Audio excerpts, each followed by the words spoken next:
Hi, everybody, and welcome to episode 24.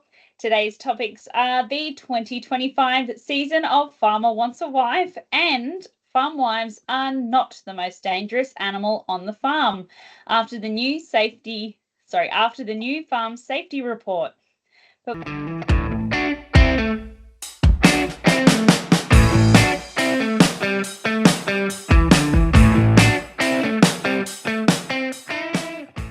Hi, welcome to Agsolutely Fabulous. My name is Gillian Fennell, also known as Station Mum 101. I love everything about agriculture, especially the people and especially communicating about what makes Australian ag so special. And I'm Katja Williams, a beef, cattle and cropping farmer, and I love all things ag, and I'm also known as the ultimate farm wife. Together, we are Agsolutely Fabulous, and we are talking all things agriculture beyond the headlines. And we can't wait to give our opinion to you, and we hope you enjoy it. So let's get into today's episode.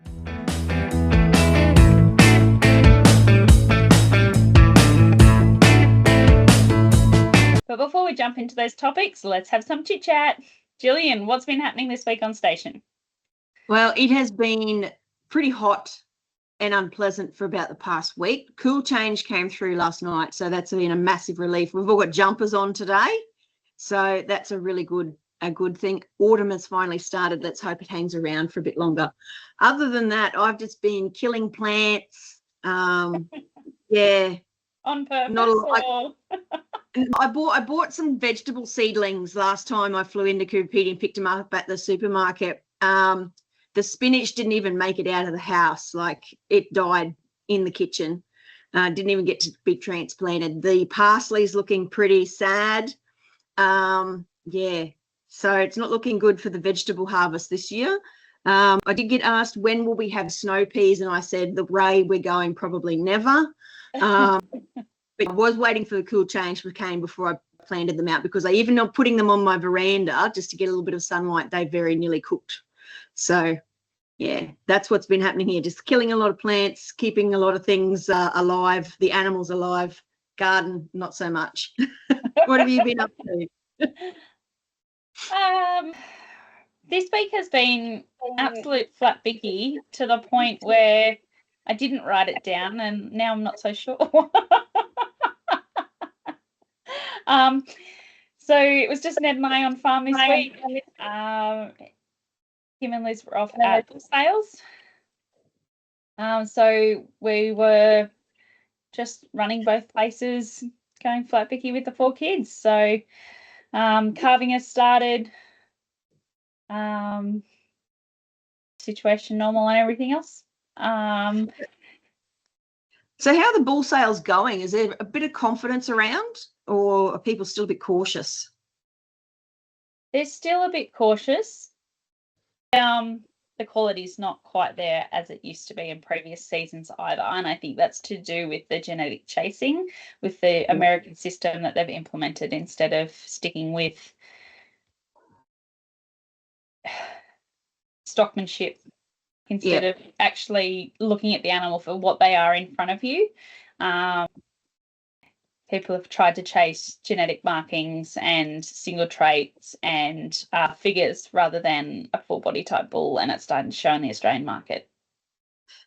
Yeah, it's always the way, especially when you're breeding bulls for commercial herds.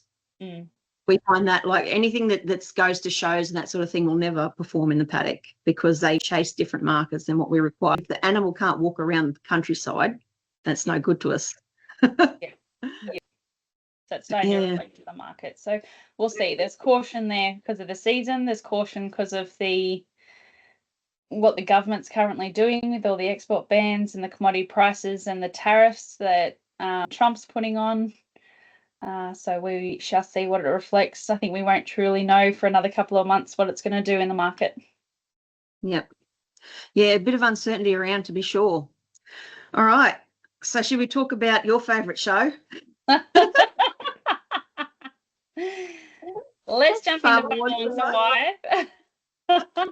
They have ramped up the advertising for the 15th season of Farmer Wants a Wife, and they have labelled or they have named their 4 farmers, which will be on the show this season. So we have Corey, 24, from Queensland, Jared, 21, from Queensland, Thomas, 35, from South Australia, and Tom, 31, from New South Wales.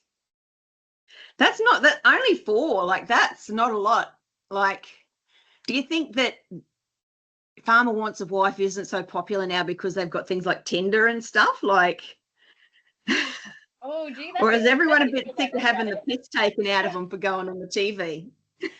Well, I think they only ever air 4 or 5 of the choice. Usually when you're putting in applications, there's applications for about 8 farmers, but they usually only pick 4 or 5 to go live with. So that must be part of their application process in giving leeway for if a farmer pulls out or if there's not enough applications for one. I also wonder if anyone knows the background filming of Farmer Wants a Wife, whether the first couple of farmers go to the first interview stage and with some of the ladies and then don't progress past that. I always find that interesting.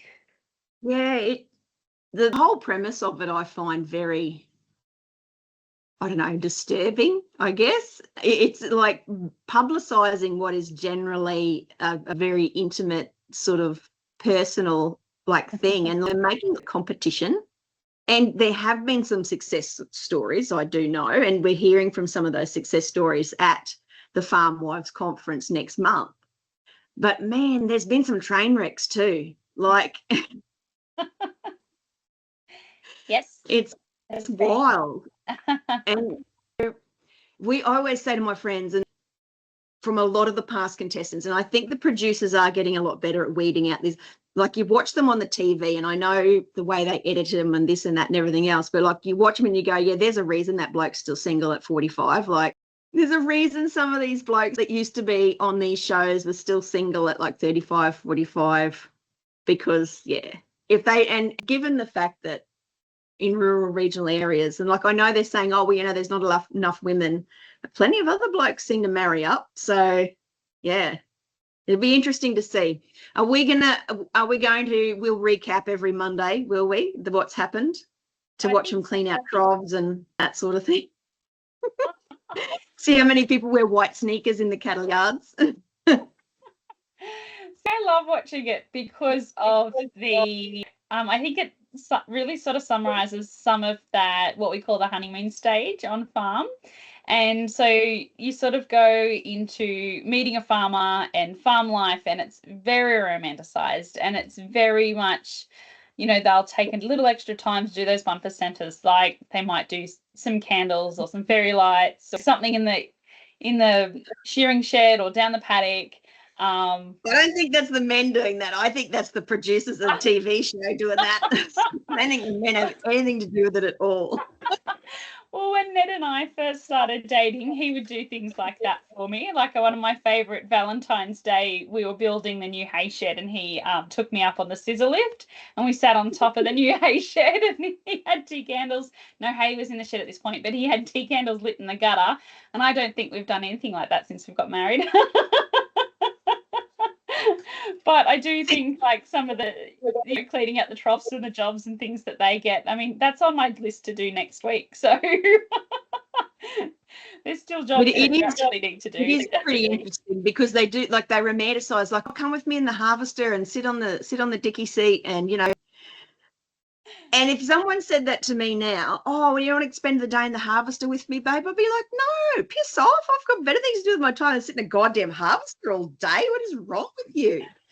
And it is, and like, I know we bag it out because it is generally not a very good representation of what life in rural, regional, and on farms is actually like, but it does get agriculture onto the screens of a lot of people in urban areas, and we can't ignore it simply for that fact.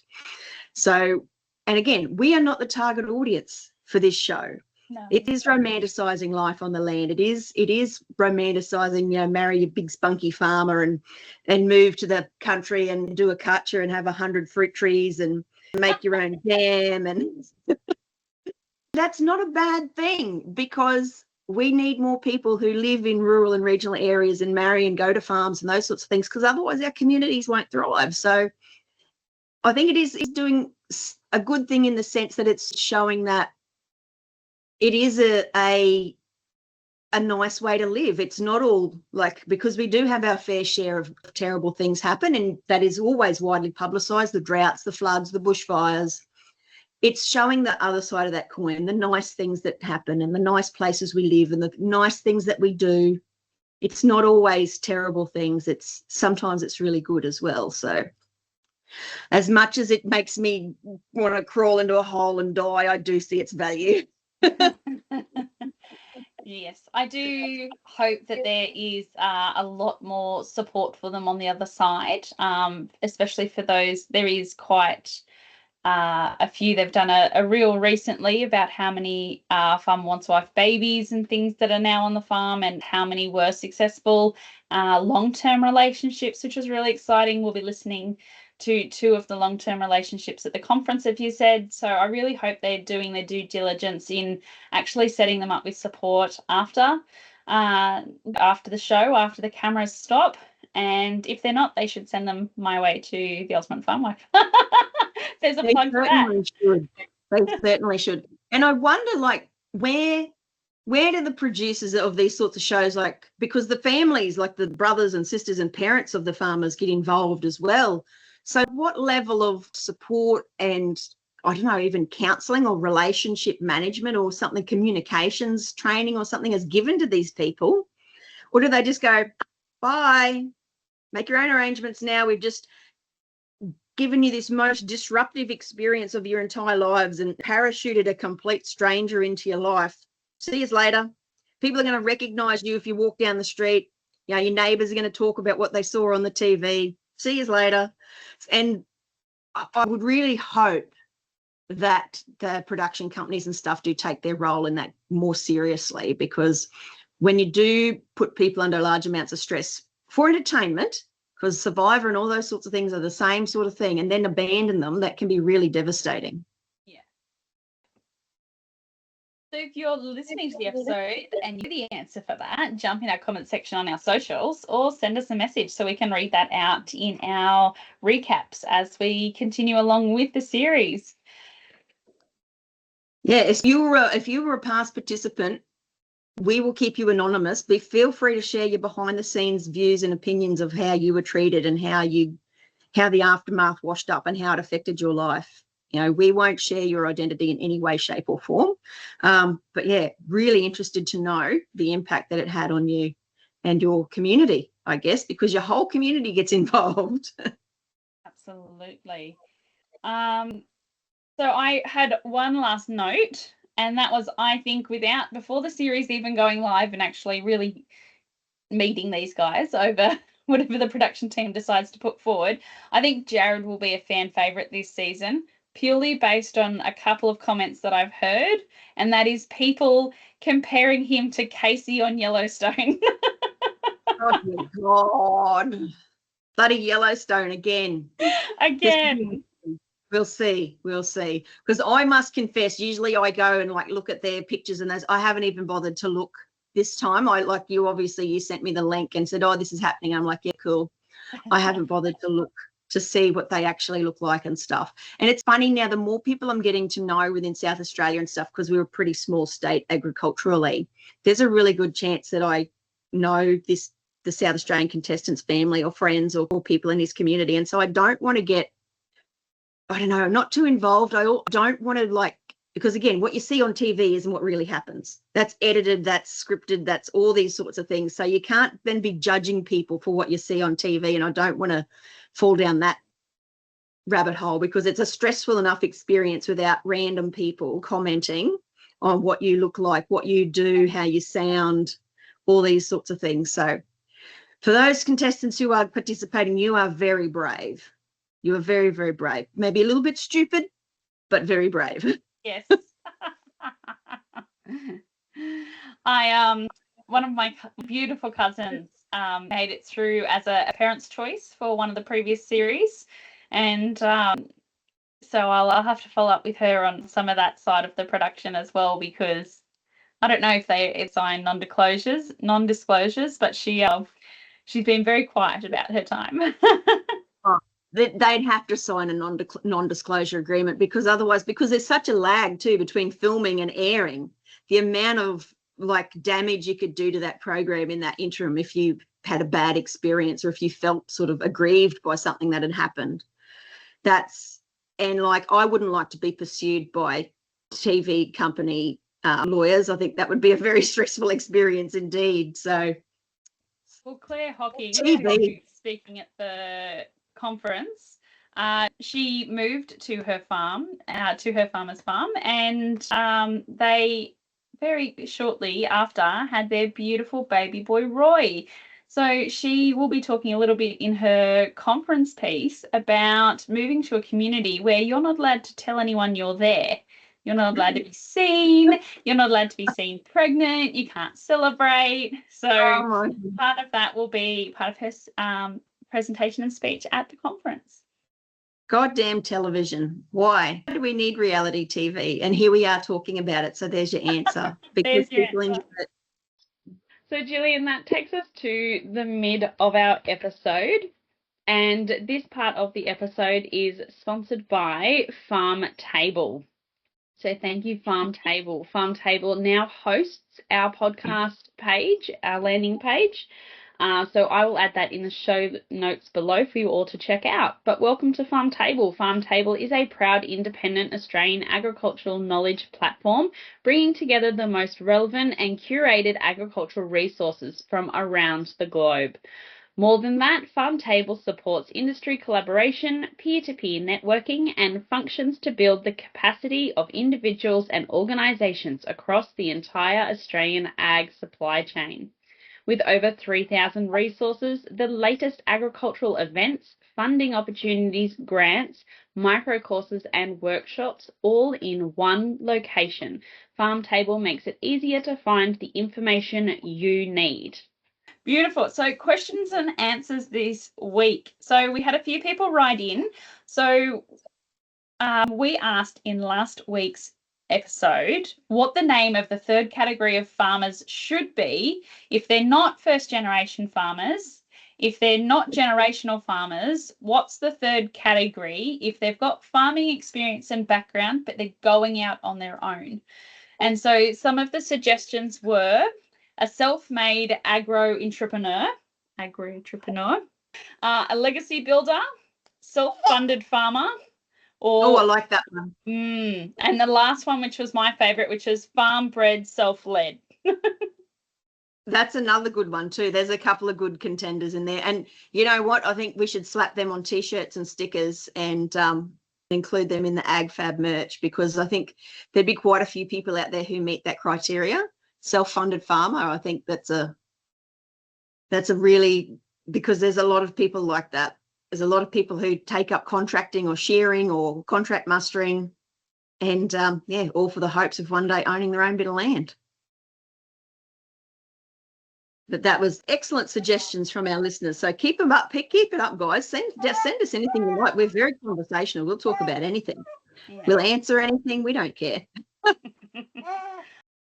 So then we also had a question in from an urban long-time listener, first time writing in, episode 23. Gillian mentioned farming draws. What's that? Okay, so a draw is when it comes out of your business account. So you take a draw from the business and it's used for personal expenses. So when your accountant goes through at the end of the year, it comes out as like director's wages or director's allocations, depending on how your business is structured. It's usually because in our personal accounts, we don't have any money because we don't get paid wages on a regular basis, or you might have an unexpected expense come up that you haven't saved for or you aren't prepared for, and it's a personal expense. It can't be put back against the business. So things like school fees and that sort of stuff. So yeah, it just goes into your chart of accounts as a draw, and then at the end of the year, the accountant tallies it all up, and so when you do your earnings, and probably Carmen Quaid, who is a really good agribusiness agri accountant type person, would explain this a lot better, and actually we might ask her to answer this question more succinctly, but that's what a draw is. It's a draw against the business account, but it's for personal expenses. And I don't know why it's called a drawer. Drawers, drawings, it's often written in the accounts like that, but that's what it's for. So yeah. Excellent. Do we have an ag fab of the week, Gillian?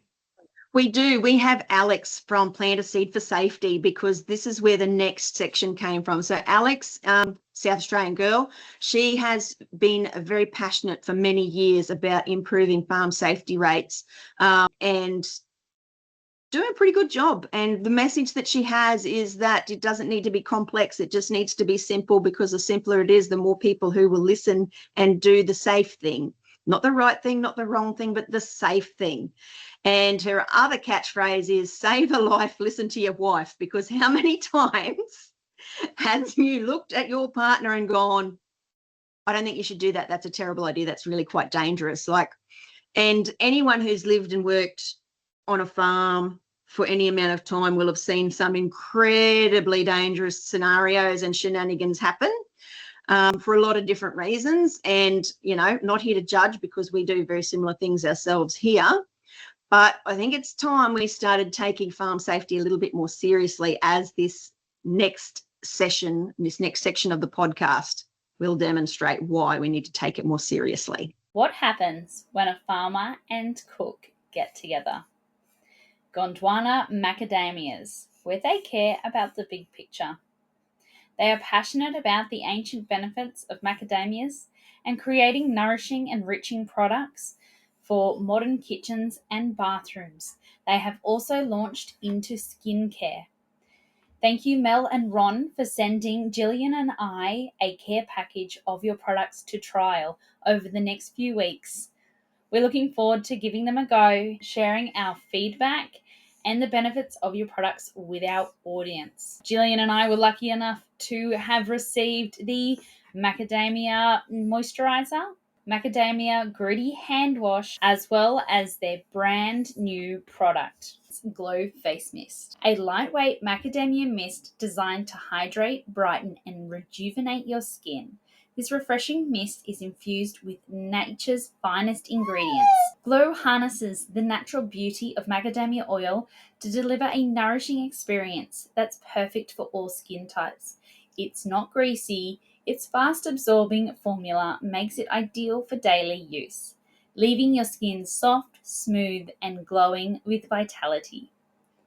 Gillian and I are looking forward to trialing these products and giving our honest reviews of how they go. Check out the Gondwana macadamia products via their website link in the show notes. And if you have any products you would like us to trial and give a review on, please get in contact with us either via the socials or via our email address. We are always looking to take on new sponsors. So with that, we're going to jump into topic 2.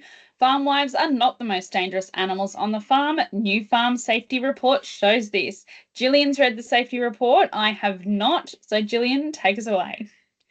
So the most dangerous thing on the farms are not the daughter-in-laws, believe it or not. It is tractors and quads. And that isn't, anyone who knows anything about these pieces of equipment will know that's not a surprise. They're heavy. There's a lot of moving parts. You often use them in scenarios where you possibly shouldn't. You push them past their limits. You push yourself past your limits, and that's when tragedies happen. So the reason that this farm safety report is so shocking is that deaths have doubled in a year. So that is, guys, we are killing ourselves by doing unsafe things that we could, in most cases, avoid doing.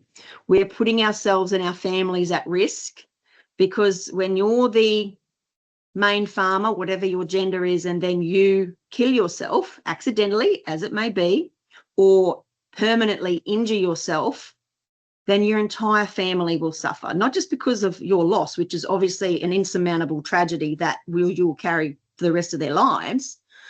Financially, emotionally, we need to be a little bit more cautious about what we do. So it's not who you think. It's not the usual suspects who are out. It might be depending on who you work with.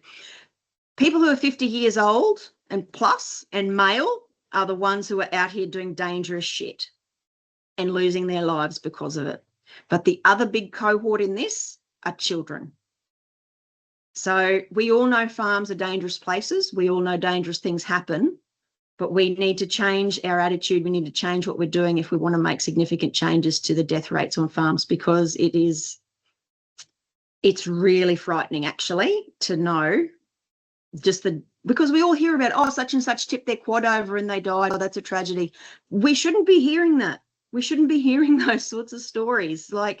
Because it shouldn't be happening. Because it shouldn't be happening.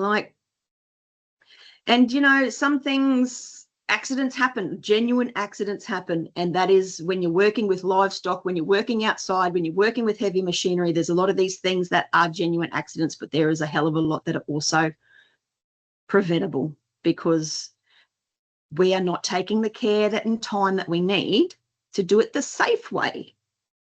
And do it, you see a lot of signs in workshops and stuff, because, PTOs, power takeoffs, which is like a thing that goes on for those of you who don't know, it's a thing that goes on the back of the tractor and they drive different.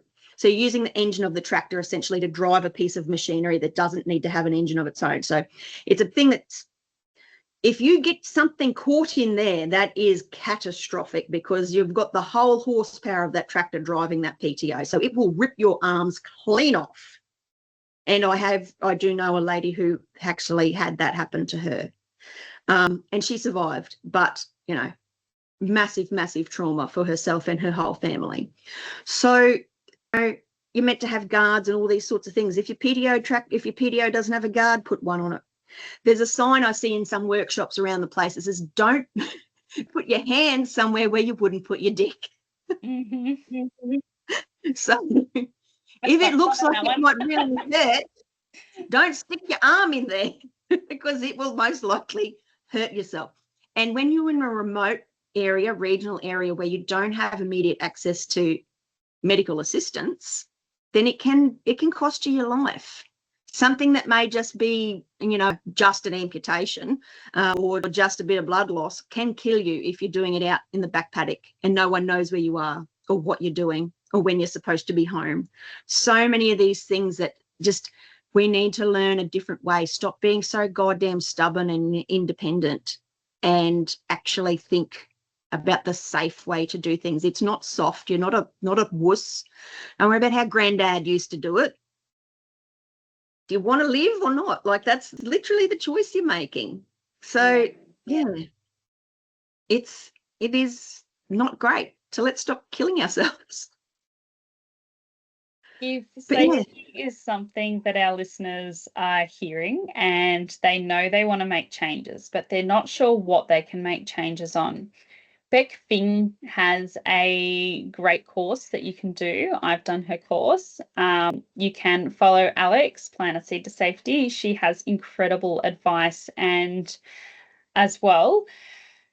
And on top of that, a lot of the farm wives I've spoken to, not all, but a huge majority, which is frightening, talk about wanting to implement safety into the farm for themselves, for their husband, and for their children. And this will go predominantly on multi-generational farms. And what they really struggle against is the farm doesn't have a budget, or they won't approve the safety items, whether that is roll bars for the quad bikes, whether that is extra paneling in the yards to make sure that when you're handling the stock out west, or even if you're just handling stock who are used to being handled, stud stock in the yards, especially if you've got kids there, because we don't all have the childcare that we need, or we don't have the communities that we used to come and help. When they talk about your village, not everyone has that, especially when you're living rural and remote. So invest in the safety equipment and invest in the panels. Now, a lot of people a lot of older generational farmers won't put that on high priority. And one of the main reasons is, as Gillian said, oh, well, no one's been injured doing that before, or Granddad did it this way and Dad did it this way and they're fine. Guys, they're probably exceptions to the rule. Don't set yourself up against them, particularly if you've But got you your look own childhood trauma. it's that older male who's dying from these accidents. Like, you're literally killing yourselves by not investing in a little bit of safety equipment. It goes so many things. Like, and we know money is tight, but for example, here on our place, we've got a few cattle yards with mesh around the bottom so the calves don't get out, right? The mesh isn't big enough for you to fit your boot in. So if something is chasing you and you can't leap over the rails in a single bound, which I obviously cannot, then you're stuck in there with that thing. So when you're doing these running repairs or planning yards, just think about if you're trapped in there with an animal, because animals are unpredictable. 9 times out of 10, you probably shouldn't be in there with it in the first place, but animals being what they are, is it easy to get out? You know, is there somewhere you can stand behind a dummy rail or something like that you can just duck in behind? Do gates have stoppers? Like, the number of people I know who've had broken arms and cut their fingers off because gates don't have stoppers and something's kicked it back in their face and now they've got no teeth, or they've had their arm on the gate and something's kicked the gate or pushed past them and it's broken their arm. Because all of these injuries, they accumulate. You know, when you're 20 and you break a bone, it's like, no worries, go to work with a cast on my arm, on Big Hero, whatever. But when you're 50 or 60 and none of your fingers work properly anymore because you've repeatedly broken them, or your knees are wrecked, or your hips are wrecked, and you can't even climb up and down out of the tractor because you've fallen off the bottom step I don't know how many times. Like, you're not 20 forever. You have to start thinking to the future and start thinking about, okay, so, and this is another problem, I think, is a lot of us don't have employees. We have family who work for us. Right. So, and so many things are wrong with this on so many levels. It's like, they're not going to take me to Fair Work for unsafe work conditions because they're my child. Well, maybe some of us should, because some of the conditions where we work and what we tolerate, you know, then you get yourself fined so quickly. You might not end up in jail, but Jesus, it'd be an expensive little exercise. So just think about doing things the safe way. And there are some really good agricultural health and safety practitioners out there. There's some really good free fact sheets on all, like Dairy Australia and GRDC. They all have a lot of good resources, and we'll link these in some tiles and socials and stuff. So if you're interested in it, you can at least make a start, because ignorance is no defense under the law. You can't say, I didn't know, when something goes wrong. Because you're in a business, you have to know. It's your business to know. It's part of being in business. And I didn't know that was the rules. Just won't cut it anymore, I'm afraid. And yeah, so let's just stop dying. Would be nice. I think and stop dying needlessly. Yeah, absolutely. And I think it goes back to your gut feeling. Like, you know, when something's not quite right, you might not know what's not right about it, but in that time when your tummy starts to turn, or you start noticing something, write it down. If you can't make a change straight away, pull your partner up or your husband up and say, hey, something doesn't feel right, what's off? Because those two things within themselves will make changes, not probably immediately, but will make changes in the future. They will keep things safer.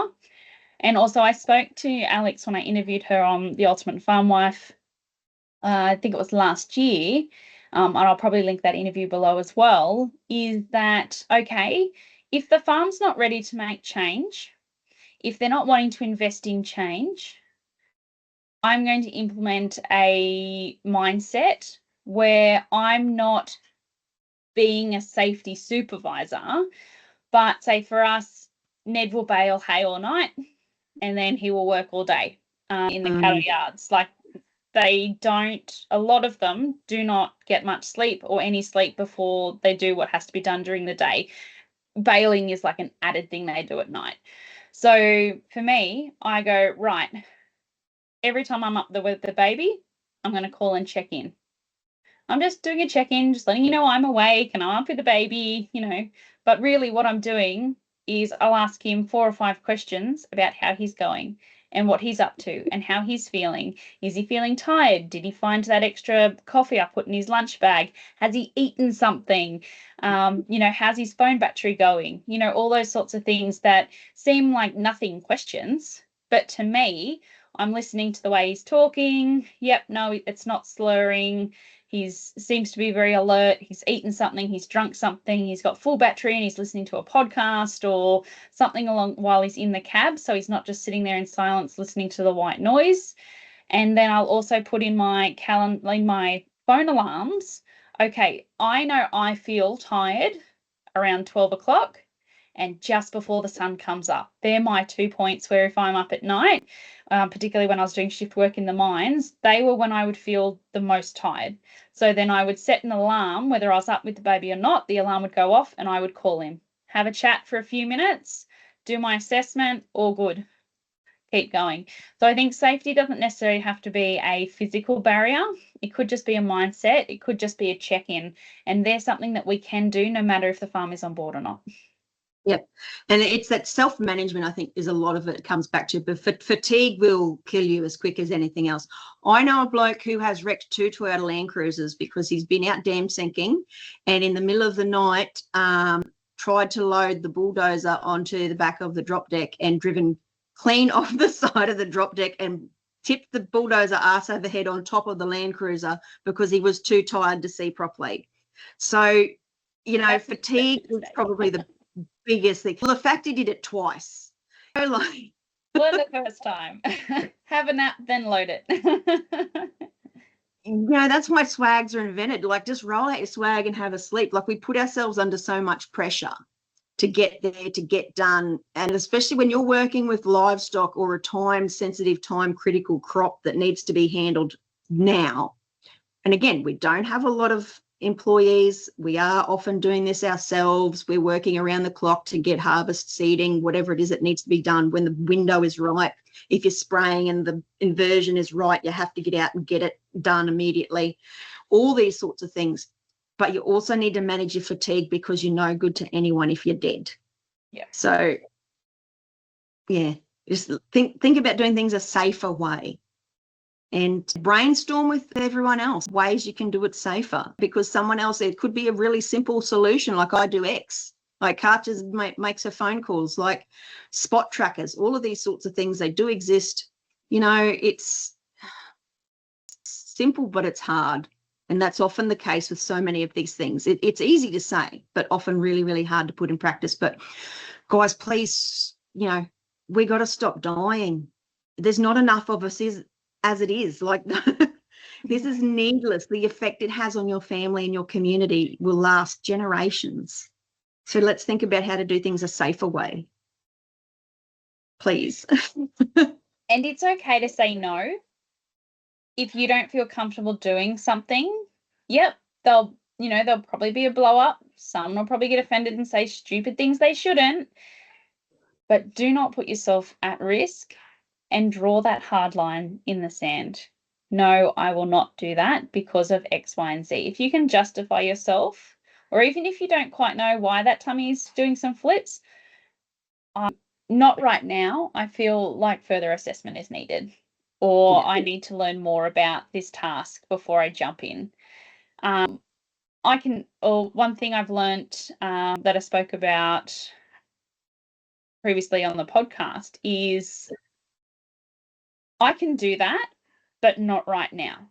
Right now, I have all 4 kids with me, and that job can wait until I don't have them with me. If it's something that's unsafe to do for myself or for them, you don't have to do it right now. The job doesn't have to be done how they've always done it. Reassess for yourself, make the decision for yourself.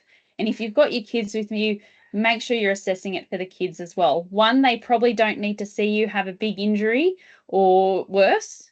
That's not good on them. But also it's good for them to hear, okay, mum's assessed that as unsafe and she's going to come back and do that when she's prepared later, because that starts even from a young age, that cognitive process. Monkey see, monkey do. So if monkey sees that you're going to take a minute to reassess the situation, then that's what you want to do, because that'll instill that in them from a very young age and hopefully make them safer farmers in the future if they decide that's what they want to do. If they see, farm accidents, if they see all of that, it's going to cause two different types of personality split. It's either going to be like, she'll be right, and if it happens, it happens, which we do not want in our younger generations. We do not want that in our children. Or it's going to be, no, the farm is an unsafe place, and even though mum said no, they did it anyway, or whoever said no did it anyway and paid the consequence. I'm not coming back to the farm because that's not what I want to happen for me. Yep. Yeah, in many ways we're innovators, but in farm safety we lag so far behind just about every other industry that exists. And a lot of it is because of our nature, because of the type of people we are. And we can be tough. We are tough. We do hard things all the time, but there's no need to put yourself at massive risk. And I think our reliance on, since like horses obviously have their own sorts of dramas. A horse broke my arm and kicked me in the leg and put me in hospital, but whatever, because they're live animals. But since we moved to quads and now side by sides, we have this perception that somehow they're safer.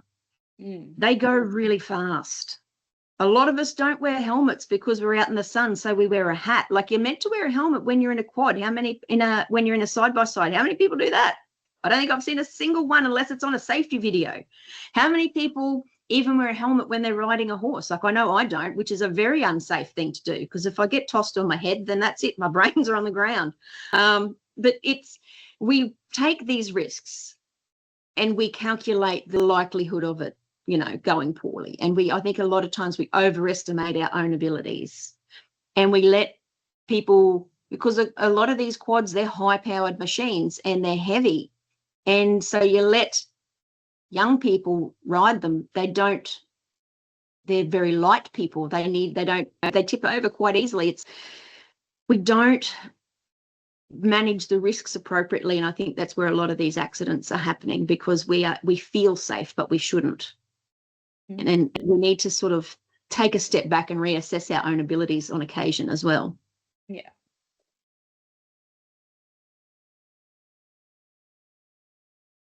Safety is a big one for my heart. It's a big topic, and I'm one of those people that gets quite emotional about it, because I did safety in the mines for so long, and then coming back to agriculture and seeing the deficit of safety culture, and knowing that you in a lot of cases can do preventive actions for a lot of the accidents. Like, you're still never going to get zero accidents. Accidents are going to happen because a couple of things are going to line up, but we can reduce that. And there's no reason that in the last 12 months deaths should have doubled. And there's no reason why we still should be having these discussions about, take the pressure off your sons, take your pressure off your daughters and your daughter-in-laws. Like, if they've got concerns, listen to them, because it's going to keep your operation sustainable and going forward for generations to come. And if you don't have a safety budget, bloody well make one. It should be in every business plan. And that's another reason why some of the current programs that they're running for farm sustainability and drought tolerance and stuff like that, they don't have this implemented into that training. Like, come on, guys, that's exactly where it should be. Yep. It's and so I see some of the most outrageous things people put on Instagram and stuff like that. And one, don't do those things. Two, don't can film them and put them on the internet.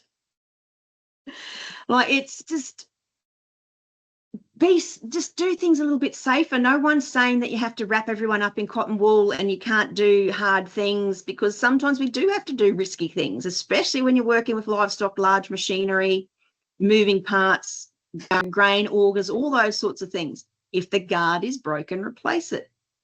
Like, just it's have a safety mindset, and that's the first place to start. Think about doing things a safer way, and that's all we ask. We just don't want to see any more unnecessary deaths. Please don't do that. 100%. That's all I had to talk about today. Gillian, did you have anything to wrap up this week's episode? No, I don't think maybe we should get the Farmer Wants a Wife people to do safety inductions when the girls come to the I wonder, I will ask that. because, again, like vehicles moving around, all these sorts of things, like do they get, because the liability would be massive. If one of those girls like stuck her arm in a gate and snapped it clean in half, like who's going to cover that? Like safe Surely work there's got to be a farm induction. Anytime you have someone on the place, whether it's an employee, a volunteer, a visitor, or a contractor, you're supposed to do an induction. So I am hoping they do that on the show. I will ask. Oh, but yeah, be safer. And follow along with us as we watch Farmer Wants a Wife. And when it starts, make sure you tell us, leave comments on the socials or send us an email, because Katja will read your emails out every week. Tell us what your favorite things are and what makes you want to curl up and die inside. But we won't tolerate bullying or talking shit about the contestants or all those sorts of things, because, they're brave enough to put themselves out in the public space, and especially don't comment on the way people look. I know I have a few things to say about how they dress, because I know they're not dressing themselves. That's the production company is making those poor buggers look like that. And which is, this is a shout out to the production company. Get some actual people from actual rural areas involved in the giving advice and stuff to the producers, because you've got a really big opportunity here to sort of bridge the urban rural divide. But instead, you're setting them up to be figures of ridicule in a lot of cases, and that's not helping us either. One of my favorite seasons is when one of the farmers, one of the contractors, I'm pretty sure sorry, let me start that again. One of my favorite seasons to point that divide out was one of the Canowindra, I think it was, farmers over that side of New South Wales.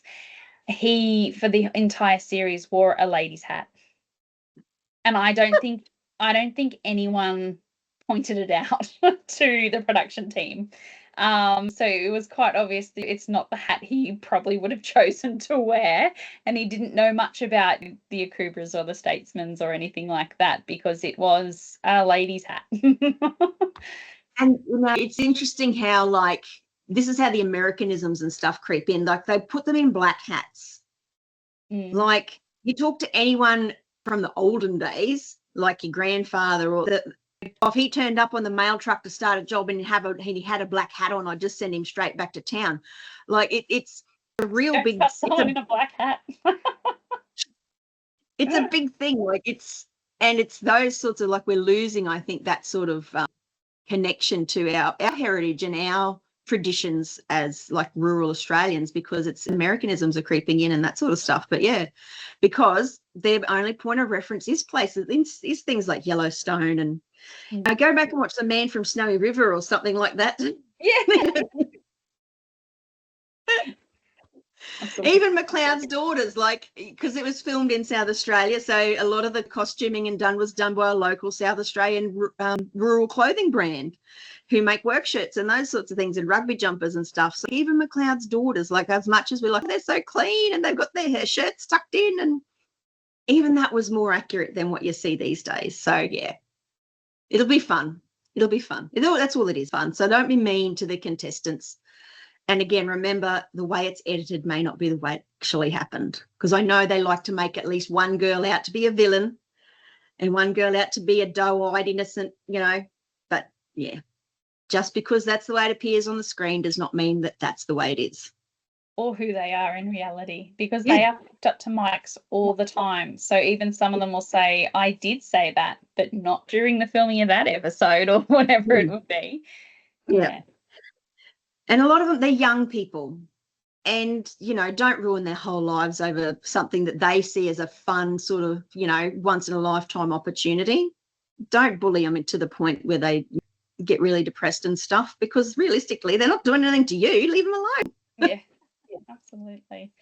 Well, look forward to following that along with everyone. Please remember to give us a 5-star rating wherever you are listening to your podcast. If you are watching us on the video podcast over on YouTube, make sure that you subscribed so you don't miss out on any of the reels or any of the next updates. So we look forward to that, and jump over to our socials after you listen to this, interact with us, and have your say where you want to. And don't forget to like, rate, and review us on your favorite podcast platform, because that really helps move us up the charts. And going up the charts makes us really attractive to people who might actually want to give us money to do this. So, yeah. So that we can keep doing it, because we love being in your ears. We love giving you our opinions. So we'll see you next week. All right. Bye. Bye.